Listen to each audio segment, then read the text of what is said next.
உலக இரத்த தான தினம் இன்று கடைபிடிக்கப்படுவதை ஒட்டி இரத்த தானம் செய்வதால் நிகழும் நன்மைகள் என்ன என்பது குறித்து மருத்துவர் ஸ்பூர்த்தி அருண் தரும் விளக்கத்தை தற்போது பார்க்கலாம். June 14th entire world donation டேன்னு செலிப்ரேட் பண்றோம். ரத்த தான தினம். ஏன் இதை செலிப்ரேட் பண்றோம்? பிளட் ஹெல்த் கேர்ல ஒரு எசென்ஷியல் கமாடிட்டி. தட் இஸ் எல்லாருக்குமே ஒரு life saving necessity. Blood donation பண்ணுறதுக்கு, ரத்த தானம் பண்ணுறதுக்கு நிறைய பேர் தயங்குறாங்க. அது நிறைய டவுட்ஸ்னால, கொஸ்டின்ஸ்னால. மெயினாக ரத்தம் எதுக்கு தேவைப்படுது? நம்மளுக்கு தெரிஞ்சது ஒரு ரோட் டிராஃபிக் ஆக்சிடென்ட்னால இல்லைன்னா ஒரு சர்ஜரினால.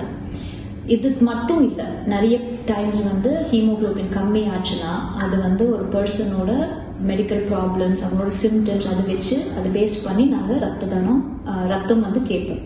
அதே மாதிரி நீங்கள் கேள்விப்பட்டிருப்பீங்க, டெங்குவில் பிளேட்லெட்ஸ் குறைஞ்சா அதுக்காக கொடுக்க வேண்டியதாக இருக்கும். இல்லைன்னா பிளட் ரொம்ப தின்னாக இருக்குது, அதுக்காக சர்ஜரிக்கு முன்னாடி கொடுக்க வேண்டியது இருக்கும். ஸோ இந்த மாதிரி நிறைய காரணத்துக்காக ரத்தம் எங்களுக்கு தேவைப்படும். பிளட் ஒரு டொனேஷன்லேயே 2 to 3 லைஃப்ஸ் சேவ் பண்ணுற அளவுக்கு அதுக்கு இம்பார்ட்டன்ஸ் இருக்குது. ஸோ அதனால டொனேட் பண்ணுறதுக்கு தயங்காதீங்க. யாரெல்லாம் எலிஜிபிள்? 18+லேருந்து 65 வரைக்கும் யாருனாலும் பிளட் டொனேட் பண்ணலாம்.